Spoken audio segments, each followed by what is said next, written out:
হিমালয় বিশ্বের সবচেয়ে মহিমান্বিত এবং রহস্যময় পর্বতমালা, যার আকর্ষণে দীর্ঘকাল ধরে সারা বিশ্ব থেকে অভিযাত্রী, প্রকৃতিপ্রেমী এবং আধ্যাত্মিক অনুসন্ধানকারীদের দল ছুটে এসেছে এখানে। তবে হিমালয় ট্রেক এটিকে সম্পূর্ণ নতুন স্তরে নিয়ে যায়। এটি একটি অসাধারণ অভিজ্ঞতা, যা অতুলনীয় প্রাকৃতিক সৌন্দর্য, অবিস্মরণীয় সাংস্কৃতিক মিশ্রণ এবং অত্যন্ত রোমাঞ্চকর অ্যাডভেঞ্চারকে একত্রিত করে। এর সুউচ্চ তুষারাবৃত চূড়া, বৈচিত্র্যময় ভূখণ্ড এবং আধ্যাত্মিক তাৎপর্য সহ হিমালয়ান রেঞ্জ সারা বিশ্বের ট্রেকারদের হৃদয় কেড়ে নিয়েছে। হিমালয় পর্বতমালা পৃথিবীর সবচেয়ে দর্শনীয় প্রাকৃতিক দৃশ্যের জন্য বিখ্যাত। যখন আশ্চর্যজনক পর্বতভূমির কথা আসে, তখন হিমালয় সবার উপরে রাজত্ব করে। তুষারচূড়া থেকে প্রাচীন হ্রদ, বনবন এবং জলপ্রপাত, এই অঞ্চলের প্রাকৃতিক সৌন্দর্য সিম্পলি মাইন্ড ব্লোয়িং। বেশিরভাগ পর্যটন স্থান এবং মটরযোগ্য গন্তব্যগুলি আপনাকে হিমালয় কেমন দেখতে তার একটা ছোট আভাস দেবে। এই জায়গাগুলো হিমশৈলের চূড়া মাত্র। আপনি পাহাড়ের গভীরে ভ্রমণ করার পরে হিমালয়ের সত্যিকারের মহিমা দেখতে সক্ষম হবেন, যেখানে খুব কম লোকই যেতে পারে। আমরা এই জায়গা থেকে চোপতার যাত্রা শুরু করেছিলাম। এখানেই আমরা রাত্রিবাস করেছিলাম। অনেক আনএক্সপেক্টেড ব্যাপার তো ঘটে ট্যুরে। আমাদের গতকাল পৌঁছানোর কথা ছিল চোপতা, কিন্তু রাস্তা জ্যামের কারণে আমাদের দেরি হয়ে গেল। তবে এই আনএক্সপেক্টেড অভিজ্ঞতা অনেক সময় সুন্দর হয়। ভিরি নামে একটা ছোট গ্রাম, উকিমঠের 12 কিলোমিটার মতো আগে, সেখানে আমরা সন্ধ্যে 7টা নাগাদ পৌঁছে নাইট স্টে করলাম। রাস্তার ওপরেই সুন্দর একটা হোটেল। সমস্যা একটাই হলো, সকালে চোপতা পৌঁছানোর জন্য 44 কিলোমিটার ট্রাভেল করতে হলো। কিন্তু এত সুন্দর জায়গাটা, যেখানে আমরা একটা রাত্রি অতিবাহিত করলাম। আজ আমরা চোপতার উদ্দেশ্যে রওনা দিচ্ছি। চোপতা থেকেই শুরু আমাদের তুঙ্গনাথ ট্রেক। জয় বাবা তুঙ্গনাথ, জয় বাবা তুঙ্গনাথ, জয় বাবা তুঙ্গনাথ, জয় বাবা তুঙ্গনাথ, হর হর মহাদেব, হর হর ওম নমঃ শিবায়। আমরা চোপতার পথে এগিয়ে চলেছি প্রাকৃতিক সৌন্দর্য দেখতে দেখতে। পাহাড়ের প্রতিটি খাঁজে খাঁজে আলাদা আলাদা সৌন্দর্য।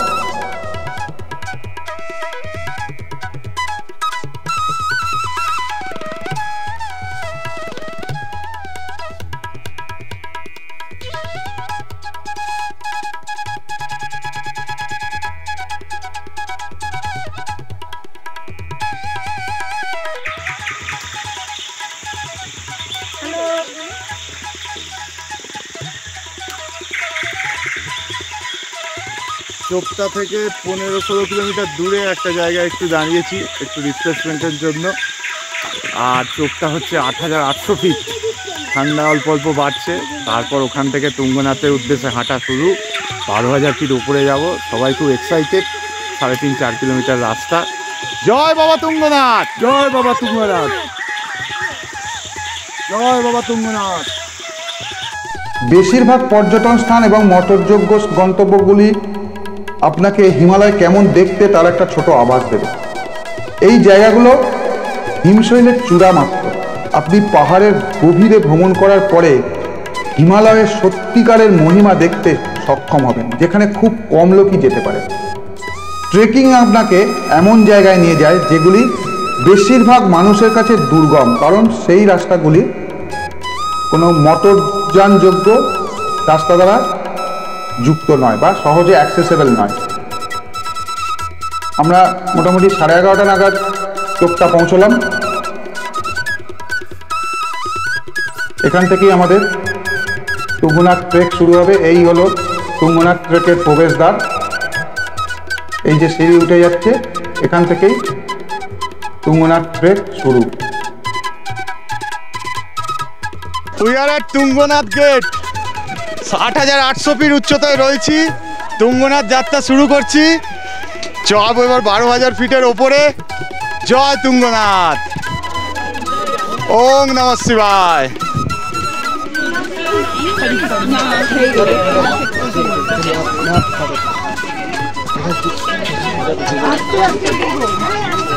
কোনো তাড়াহুড়ো নয়।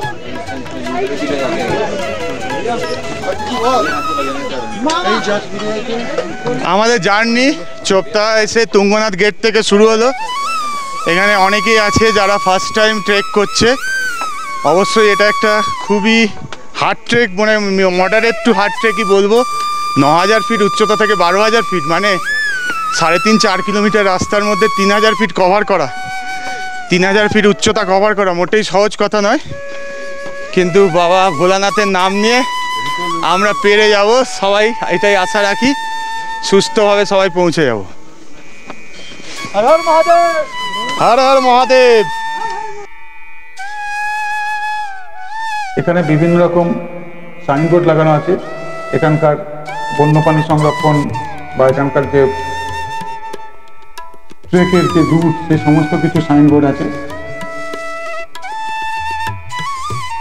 যে কথা বলছিলাম, শুধুমাত্র যারা হিমালয়ে হেঁটে যাওয়ার চেষ্টা করতে ইচ্ছুক তারাই বিশাল পর্বতগুলোর প্রকৃত মহিমা দেখতে এবং অনুভব করতে সক্ষম হয়।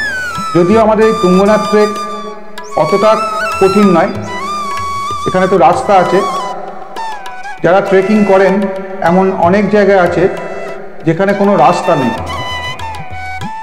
রাস্তা মানুষকেই তৈরি করে নিতে হয়েছে।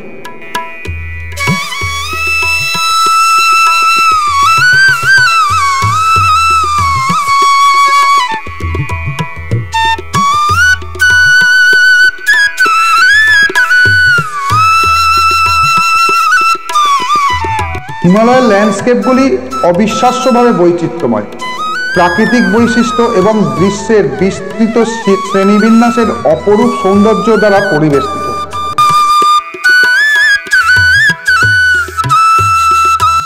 ট্রেকিং আপনাকে এই শ্বাসরুদ্ধকর ভূমিতে নিজেকে নিমজ্জিত করতে এবং প্রকৃতির পাওয়ার ও নির্মলতার সাক্ষী হতে সাহায্য করে। তুঙ্গনাথ ট্রেক খুব শক্ত না হলেও খুব সহজও নয়, তবে প্রাকৃতিক শোভা সব কষ্ট ভুলিয়ে দেয়।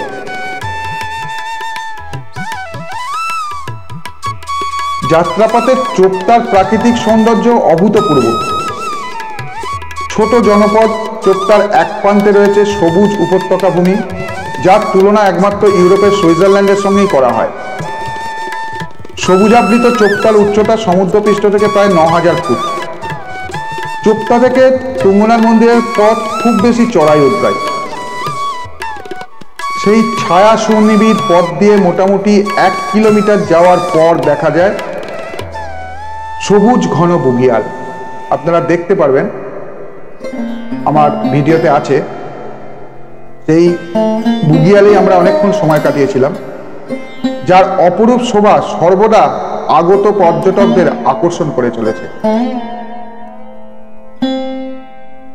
পথের দুধারে সবুজ বনানী, রডোডেনড্রন গাছ, এছাড়াও পাইন, ওক, ম্যাপেল, উইলোর ঘন জঙ্গল দেখতে পাওয়া যায়।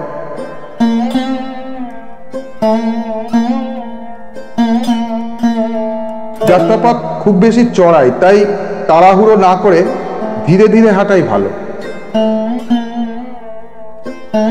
সকাল সকাল রওনা হলে আবহাওয়ার সঙ্গে শরীর মানিয়ে নেবে, কিন্তু আমাদের রওনা হতে একটু দেরি হয়ে গেছিল। আমরা হাঁটা শুরু করেছিলাম বেলা 12:10। কোনো তাড়া নেই, কারণ আমরা তো রাত্রিবাস করবো তুঙ্গনাথেই। পরের দিন আবার চন্দ্রশিলা ট্রেক আছে, তাই ধীরে সুস্থে আমরা ওপরে উঠতে থাকলাম। আর পথের সৌন্দর্য পথের ক্লান্তিও ভুলিয়ে দেয়।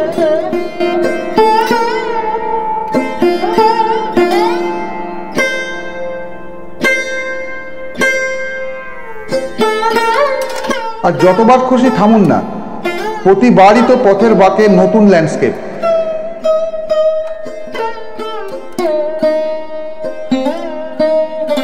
এই সেই বুগিয়াল, বুজওয়াল বুগিয়াল। হাতে সময় থাকলে এখানে একটু বসুন, মন একদম ফুরফুরে হয়ে যাবেই যাবে।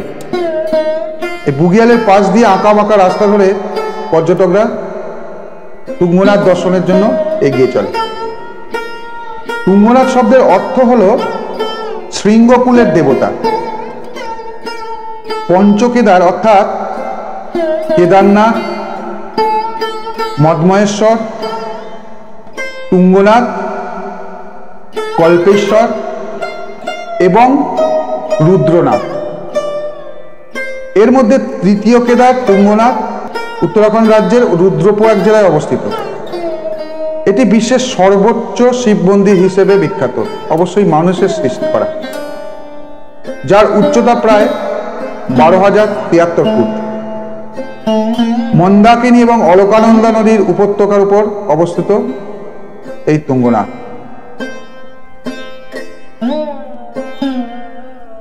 আমরা আবহাওয়া খুব ভালো পেয়েছিলাম, একদম ক্লিয়ার আকাশ ছিল।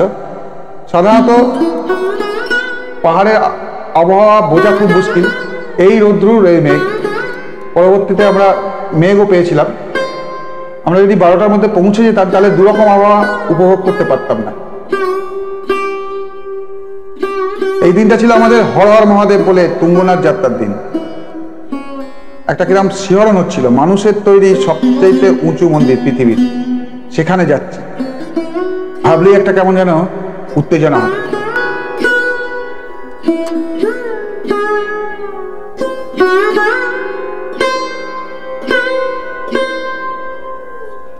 কিছুক্ষণ সময় কাটিয়ে ফটোশুট করে বুগিয়াল থেকে আমরা আস্তে আস্তে হাঁটা শুরু করলাম।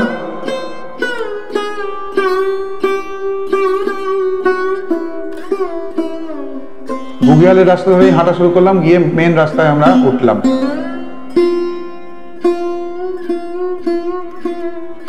পৃথিবীর সর্বোচ্চ এই শিব মন্দির চন্দ্রশিলা শিখরের কোলে তুঙ্গনাথ পাহাড়ের মাথায় অবস্থিত। গ্রানাইট পাথর দিয়ে তৈরি মন্দিরটির গঠনটা অনেকটা কেদারনাথ মন্দিরের মতো। মন্দিরের গায়ে রয়েছে সুন্দর কারুকার্য, আর চূড়োতে তামার পাতের উপর সোনার প্রলেপ দেওয়া অংশ।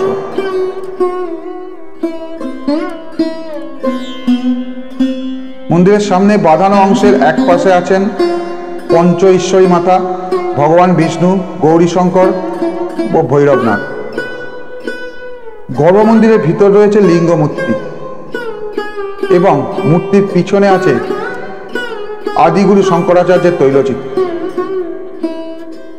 বাঁদিকে আছেন কাল ভৈরব এবং ডান দিকে আছেন ঋষি বেদব্যাস। যথারীতি মন্দিরের সামনেই রয়েছে নন্দী মূর্তি।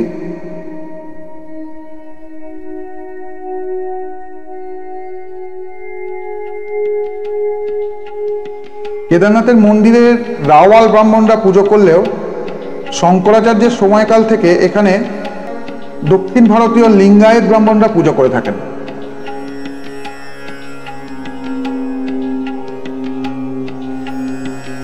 তুঙ্গনাথের উপরে 13,123 ফুট উচ্চতায়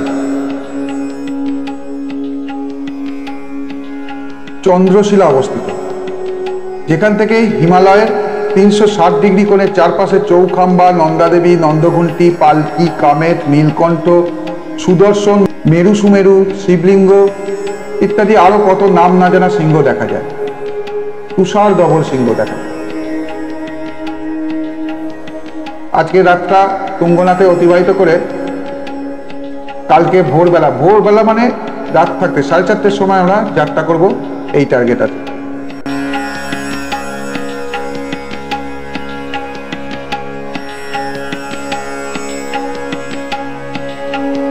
ইচ্ছা মতো রেস্ট নিয়ে আমরা আস্তে আস্তে এগিয়ে চলেছি। এই জায়গাটা আমরা একটা শর্টকাট নিয়েছিলাম, নামার সময় মেন রাস্তা দিয়ে এসে দেখলাম শর্টকাটটা অনেকটাই রাস্তা কম করে দিয়েছিল। তবে এটা একটা কথা বলবো, বলা হয় এটা 3.5 কিলোমিটারের ট্রেক, কিন্তু আমি উইকিপিডিয়ায় দেখলাম এটা 5 কিলোমিটার লেখা আছে। আর পাহাড়ে উঠতে কষ্ট হচ্ছে বলে যে বেশি মনে হচ্ছে রাস্তা, তা নয়। প্রকৃতভাবে মাপলে, রাস্তা দিয়ে মাপলে, শর্টকাট বাদ দিয়ে 5 কিলোমিটারের কাছে আশেপাশেই হবে, কেন যথেষ্টই সময় লাগে। যদি মানে না দাঁড়িয়ে একটু রেস্ট না নিয়ে চলে যান সেটা আলাদা ব্যাপার।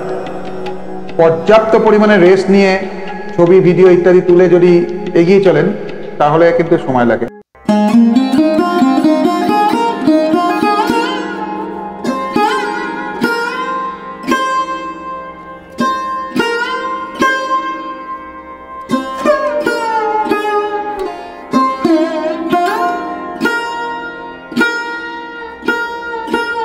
এখানে দেখুন আমার ভাই ধ্যানে বসেছে, ওরা একটু এগিয়ে গিয়েছিল, আমরা একটুখানি পিছনে ছিলাম।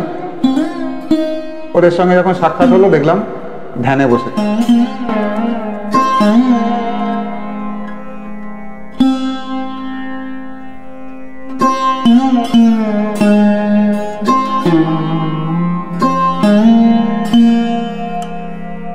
হিন্দু পুরাণ অনুসারে কুরুক্ষেত্র যুদ্ধে পাণ্ডবরা তাদের ভাই কৌরবদের পরাজিত ও হত্যা করেছিল। তারা যুদ্ধের সময় ভাতৃহত্যা এবং ব্রাহ্মণ হত্যা করার পাপের প্রায়শ্চিত্ত করতে চেয়েছিলেন। তাই তারা তাদের রাজ্যের ভার তাদের আত্মীয়দের হাতে হস্তান্তর করে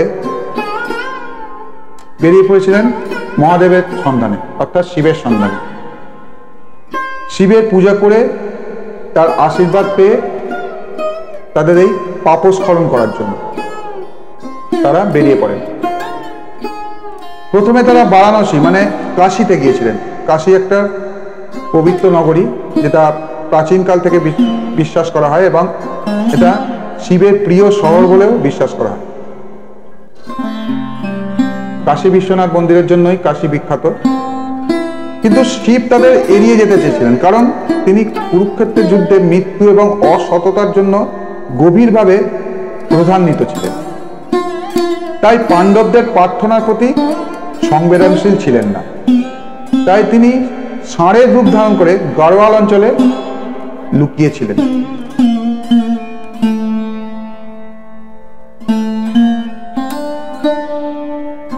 চারিদিকে শোভাটা শুধু দেখুন।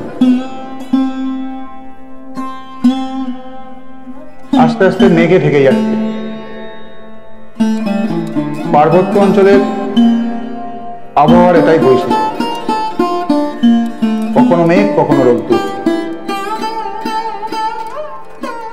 এই জায়গাটায় কিছুক্ষণ বসে রেস্ট নিলাম।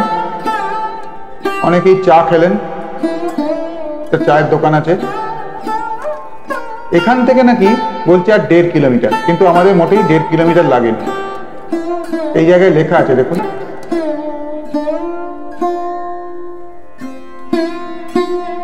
পরবর্তী রাস্তাটা 1.5 কিলোমিটার মোটেই মনে হয়নি আমাদের।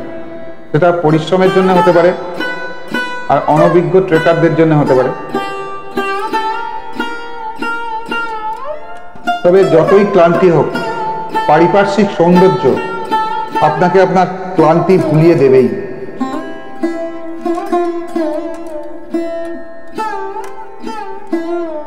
অনেকে কিন্তু সকাল সকাল বেরিয়ে 7টার সময় বেরিয়ে পড়ছেন ট্রেকে, মানে যারা চোপতায় থাকছেন, নিয়ে উঠে পুজো দিয়ে চন্দ্রশিলা ঘুরে আবার বিকেলের মধ্যে নেমে পড়ছেন। এরকমও অনেকে আছেন।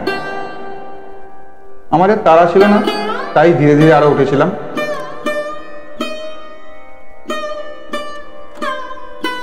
সমুদ্রপৃষ্ঠ থেকে প্রায় 11,500 ফিট উপরে এখন রয়েছি। বাবা তুঙ্গনাথের দয়ায় প্রায় চলে এসেছি। আর খুব বেশি হলে 25-30 মিনিট বলছে এখানকার যারা নামছে তারা। আমরা বাবা মহাদেবের দয়ায় পৌঁছে গেছি। বহু আকাঙ্ক্ষিত এই ট্যুর, তুঙ্গনাথের দর্শন, বিকালে সন্ধ্যা আরতি, এসে গেছি প্রায়। জয় বাবা তুঙ্গনাথ, ওম নমঃ শিবায়। পারিপার্শ্বিকটা দেখুন, নিম্ন উচ্চতার মেঘের চেয়ে আমরা এখন বেশি উচ্চতায় অবস্থান করছি। নিচে দিয়ে ধোঁয়ার মতো মেঘগুলো বেরিয়ে যাচ্ছে। যেটা আমাদের সমতলের মানুষের কখনোই ভাগ্যে আমরা দেখতে পাই না, যে মেঘ আমার চেয়ে নিচু দিয়ে যাচ্ছে। কি অদ্ভুত দৃশ্য, প্রকৃতির কি অপরূপ শোভা। জয় বাবা তুঙ্গনাথ। বাবা তুঙ্গনাথের দয়ায় আমরা আজকে পৌঁছাতে পেরেছি। আর খুবই কম, 500-700 মিটার, 1 কিলোমিটারেরও কম রাস্তা আমাদের বাকি রয়েছে। জয় বাবা তুঙ্গনাথ। এবার কিন্তু মেঘে ঢেকে যাচ্ছে সব জায়গায়, মেঘ আমাদের গা ছুঁয়ে চলে যাচ্ছে। অদ্ভুত এক অভিজ্ঞতা।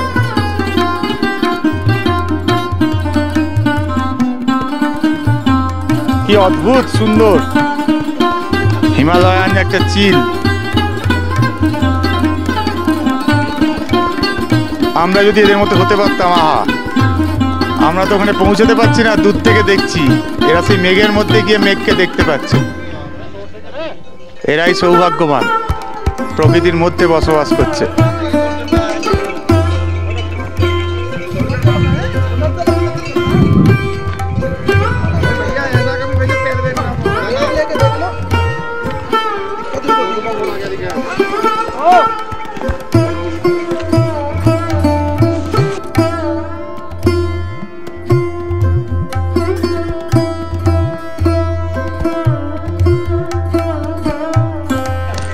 দেখুন এখনো রাস্তাটা আরো কতটা দেখা যাচ্ছে।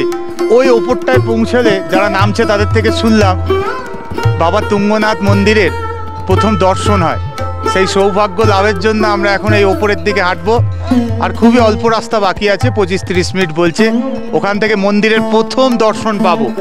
সেই সৌভাগ্যবান ব্যক্তি বা মানুষের মধ্যে আমাদের স্থান হবে আজকে বাবা তুঙ্গনাথের দর্শন। হরে হরে মহাদেব। তবে পশুপতিনাথের দর্শন করতে পশুকে কষ্ট দিয়ে এরমভাবে যাওয়া, এটাকে মোটেই সাপোর্ট করি না। আমি এর তীব্র প্রতিবাদ করছি। একদম খুবই সহমত। খুব ষাটোত্ত লোক যদি হয়, খুব বয়স্ক লোক যদি হয়, তাদের ক্ষেত্রে এটা প্রযোজ্য হওয়া উচিত। কিন্তু দেখছি অনেক খুবই অল্প বয়স্ক যুবক যুবতী, তারাও এরকম ঘোড়ার পিঠে চড়ে এইভাবে যাচ্ছে। ঘোড়াগুলোকে দেখলে মায়া লাগছে। ভালো করে হয়তো খেতে দেয় না। আর একজনের সঙ্গে কথা বললাম, তারা বলছে আজ 3rd টাইম हो रहा है। মানে বুঝুন, 3বার, 2বার উঠে নেমে গেছে, 3য়বার আবার উঠছে একজনকে নিয়ে। নির্বাক পশু বলে যথেচ্ছ অত্যাচার চলছে। যথেচ্ছ অত্যাচার করছে। এটা বন্ধ হওয়া দরকার। এটা সরকার কেন কোনো স্টেপ নেয় না জানি না। একটা তো বয়সের লিমিট করে দেওয়া উচিত, যে 60 হবে তবে যেতে পারবে, বা 55 পর, বা খুব অসুস্থ মেডিকেল সার্টিফিকেট দেখাতে হবে তবে যেতে পারবে। এবং এর জন্য যারা হেঁটে উঠছে তাদেরও অসুবিধা হচ্ছে। তো ঘোড়ার বিষ্ঠায় পুরো রাস্তা পরিপূর্ণ, একটা নোংরা গায়ের ওপর দিয়ে চলে যাচ্ছে, একদম গায়ের ওপর দিয়ে চলে যাচ্ছে। ভয় পেয়ে যাচ্ছি আমরা একদম, যে কিভাবে মানে ধাক্কা না মেরে দেয়। ঘোড়ার উপর তো প্রচুর। এটা আমার মনে হয় না কোনো পুণ্য হয়। পশুপতিনাথের দর্শনে পশুকে কষ্ট দিয়ে কোনো পুণ্য হয়, এটা আমার একদমই মনে হয়। একদম একদম। যাক, আমাদের বাকি গ্রুপের সদস্যরা এবার তাড়া দিচ্ছে। পিঠে করে নিয়ে যাচ্ছে 4 জন, সেটা হোক, তবু ঠিক আছে। অনেকটা সায়েন্টিফিক। হ্যাঁ, পিঠে করে মানুষ দিয়ে যাচ্ছে, তবু ঠিক আছে। হ্যাঁ, ঠিক আছে। যে কথা বলছিলাম, বারাণসীতে পাণ্ডবরা শিবকে খুঁজে না পেয়ে গাড়োয়াল হিমালয়ে এসেছিলেন। তারা তখন সেই পাহাড়ে শিবকে খুঁজতে লাগলেন। তারপর ভীম গুপ্তকাশীর কাছে একটি ষাঁড়কে চড়তে দেখেছিলেন। ভীম তৎক্ষণাৎ ষাঁড়টিকে শিব বলে চিনতে পেরেছিলেন। ভীম ষাঁড়টিকে তার লেজ এবং পিছনের পা ধরে ফেলেছিলেন, কিন্তু শিব মানে ষাঁড়রূপী শিব তখন অদৃশ্য হয়ে গেলেন। এরপরে আবার কিছু অংশে আবার আবির্ভূত হয়। এইভাবেই বিভিন্ন স্থানে যে রূপে আবির্ভূত হন সেখানে সেই অংশ পূজিত হয়। যেমন কেদারনাথে উত্থিত পুঁজ, তুঙ্গনাথে বাহু, রুদ্রনাথে মুখ, মনমহেশ্বরে নাভি এবং পেটের উপরিভাগ, আর কল্পেশ্বরে চুল। এই 5টি অংশই যে জায়গায় পড়েছিল সেই জায়গাগুলোই পঞ্চকেদার নামে পরিচিত হয়। পাণ্ডবরা 5টি ভিন্ন রূপে এই পুনরাবির্ভাবে খুশি হয়ে শিবের পূজা ও উপাসনার জন্য 5টি স্থানে মন্দির নির্মাণ করেছিলেন। এইভাবে পাণ্ডবরা তাদের পাপ থেকে মুক্তি পেয়েছিলেন। মহাদেবও খুশি হয়ে তাদের পাপ থেকে মুক্তি দিয়েছিলেন। পুরাণ অনুযায়ী তৃতীয় পাণ্ডব অর্জুন এই তুঙ্গনাথ মন্দির প্রতিষ্ঠা করেন বলে জানা যায়, কিন্তু পরবর্তীতে আদিগুরু শঙ্করাচার্য নতুন করে এই মন্দির আবার পুনর্নির্মাণ করেন এবং তিনিই প্রথম মন্দিরে নিয়মিত পূজার প্রচলন করেন। এছাড়াও জানা যায় শিবের বর পেতে লঙ্কাধিপতি রাবণ তুঙ্গনাথে এসে তপস্যা করেছিলেন। আবার রাবণকে বধ করে ব্রহ্মহত্যার পাপ থেকে মুক্তি পেতে রামচন্দ্র চন্দ্রশিলার শিখরে শিবের তপস্যা করেছিলেন। দেবাদিদেব তপস্যায় তুষ্ট হয়ে শ্রী রামচন্দ্রকে শাপমুক্ত করেছিলেন।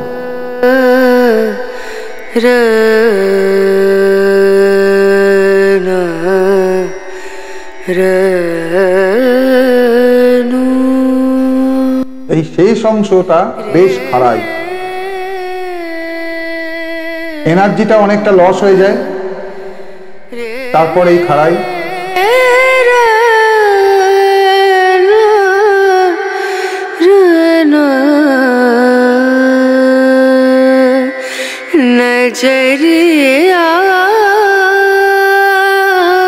এখানে একটা কিসের রিসার্চ সেন্টার আছে, জুম করে যেটা দেখানো হচ্ছে, লেখাটা খুব ভালো পড়তে পারিনি। এখানে একটা কোনো রিসার্চ সেন্টার আছে। রিসার্চ সেন্টার কথাটা স্পষ্ট দেখেছিলাম, তার আগেগুলো একটা বুঝতে পারি।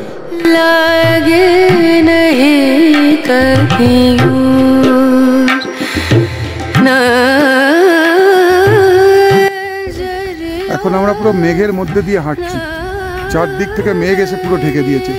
আমাদের আশেপাশে যে পাহাড়গুলো দেখা যাচ্ছিল সেগুলো আর দেখা যাচ্ছে না, পুরো মেঘে ঢেকে গেছে। প্রচণ্ড খাড়াই, লাস্টে 1-1.5 কিলোমিটার মতো মাথা খারাপ করে দেবে। আমরা তো 12টা বাজতে 10-এ রওনা দিয়েছিলাম, এখন বাজে 4:35, এখনও আমরা পৌঁছতে পারিনি। যদিও আমরা অনেকবার রেস্ট নিয়েছি, কেননা এই খাড়াই ওঠা সম্ভব নয়। যারা বলে 2 ঘন্টায় পৌঁছে গেছি কী করে, তারা মনে হয় মানে প্রফেশনাল ট্রেকার, নাহলে সম্ভব নয়। ইউটিউবে তো অনেক ভিডিও দেখেছি, কোনো কষ্ট নেই এ নেই অনেক কিছু বলে। প্রচণ্ড খাড়াই।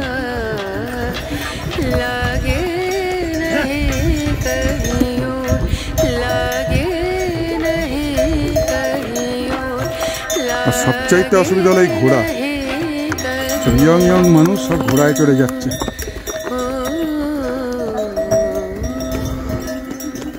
কখন ধাক্কা মেরে ফেলে দেবে এইটাই ভয় লাগে শুধু।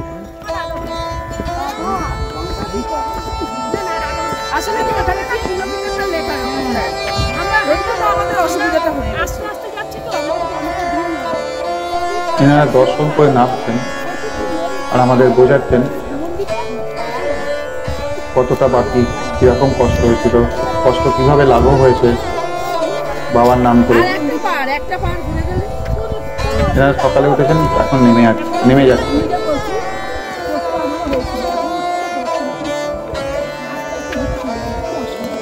কষ্ট তো প্রচণ্ড সবারই হচ্ছে।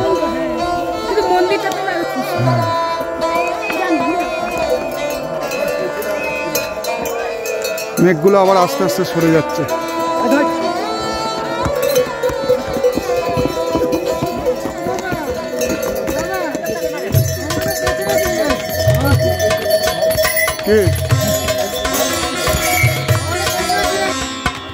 শেষের দিকটা এইরকম খাড়াই। ঠান্ডা কিন্তু খুব ভালোই, সবাই জ্যাকেট পিঠে বেঁধে নিয়েছিল। দেখুন সব জ্যাকেট পরে ফেলেছে, এত ঠান্ডা লাগছে, সোয়েটারের ওপর জ্যাকেট। সুতরাং খুব হালকা শীতের জিনিস নিয়ে যাবেন না, শীতের ভারী জিনিস রাখবে।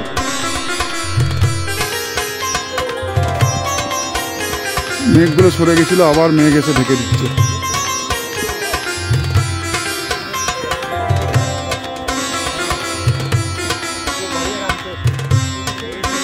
অবশ্য দিনে দিনে উঠে যদি নেমে পড়েন সেটা আলাদা ব্যাপার, এই হাঁটার পরিশ্রমে ঠান্ডা অতটা হয়তো লাগবে না, তবে রাতে কিন্তু প্রচণ্ড ঠান্ডা। আমাদের রাত্রে প্রচণ্ড ঠান্ডা লেগেছিল। ওখানে তো কোনো নেটওয়ার্ক ফেটওয়ার্ক ছিল না, ধরে নিন 4-5 ডিগ্রি ছিল টেম্পারেচার। অবশেষে আমরা বাবা তুঙ্গনাথের দর্শন পেলাম, মানে তুঙ্গনাথ মন্দিরের দর্শন পেলাম। ওই যে দেখা যায়, ওই দেখা যাচ্ছে তুঙ্গনাথ মন্দির।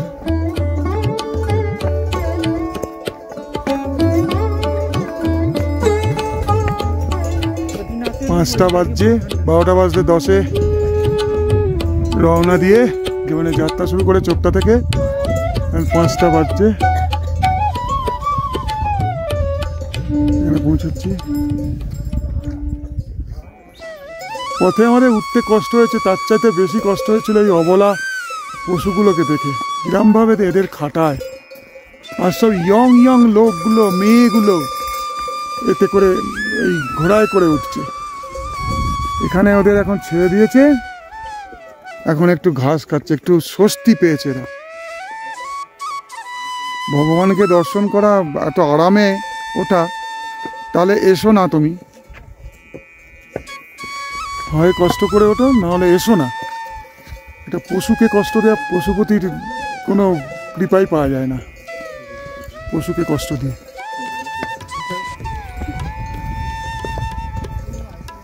সত্যি তীর্থে ঘোড়ায় চেপে যাওয়াটা ঠিক ভালো দেখায়। এখানে হোটেলের মতো দেখতে হোটেল এই একটাই দেখেছিলাম, কিন্তু খুব কস্টলি। আমাদের যদিও বুক ছিল, তবু আমি জিজ্ঞেস করতে গেছিলাম, একটা ছোট্ট ডবল বেডরুম 5,000 টাকা বলেছে।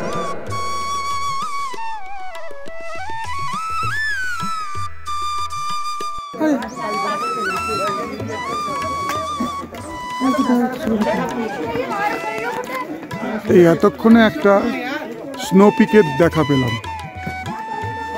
একটু মেঘ কেটেছে।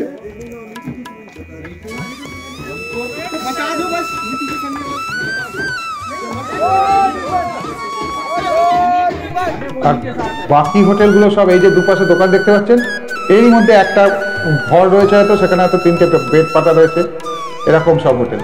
আর আছে কালীকমনি ধর্মশালা, মন্দির কমিটিরও গেস্ট হাউস আছে, গোটা 2-1 রুম আছে শুনেছি। আমরা যে হোটেলটা ছিলাম সেটা তো দেখাবো আপনাদের। কালী পুজোর প্রায় পর থেকেই এই মন্দির 6 মাসের জন্য বন্ধ থাকে, আবার মে মাসে খোলে। আর শীতকালে এই দেবতার পুজো হয় মুকু মঠে। এই তুঙ্গনাথের মন্দিরে ঢোকার রাস্তা এইদিকে যাচ্ছে। আমরা ছিলাম ঠিক এখান থেকে নেমে এসে এই রাস্তাটা দিয়ে এইখানে রুমস অ্যাভেলেবেল লেখা আছে। বিশেষ কোনো ফেসিলিটি এখানে পাবেন না, গরম জল পাবেন না বিশেষ করে।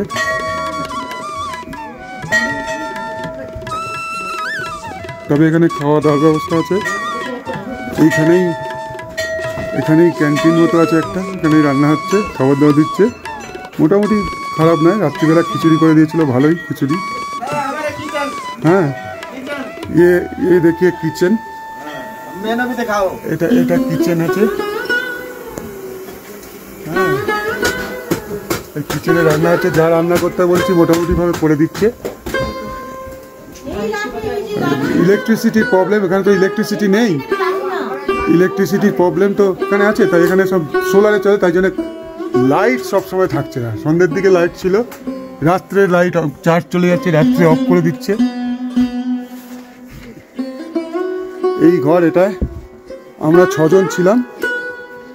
এখানে একটা বেডে তো 4 জন শুতে পারবে, ওখানে 2 জন, এখানে 1 জন। এই রুম, এখনো লাইট নেই, ফ্ল্যাশ জ্বালিয়ে আমি ভিডিও রেকর্ডিংটা করছি।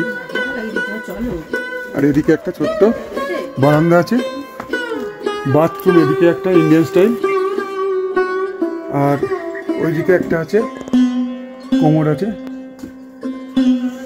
এখান থেকে ভিউটা আছে ভালো। এই ভিডিওটা অবশ্য পরের দিন সকালে রেকর্ড করা। আপনারা হয়তো রোদ দেখে বুঝতে পারছেন। ফেসিলিটি সব কিছু চাইলে পাবেন না, গরম জল পাবেন না প্রথম কথা।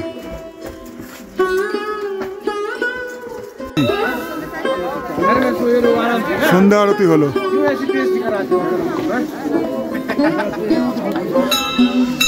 সন্ধ্যা আরতি দেখে তাড়াতাড়ি হোটেলে ফিরলাম। ফিরে খাওয়া দাওয়া করে খিচুড়ি আলু ভাজা খেয়ে ঘুমিয়ে পড়লাম। পরের দিন যে 4:30টায় বেরোতে হবে ভোরবেলা চন্দ্রশিলায়।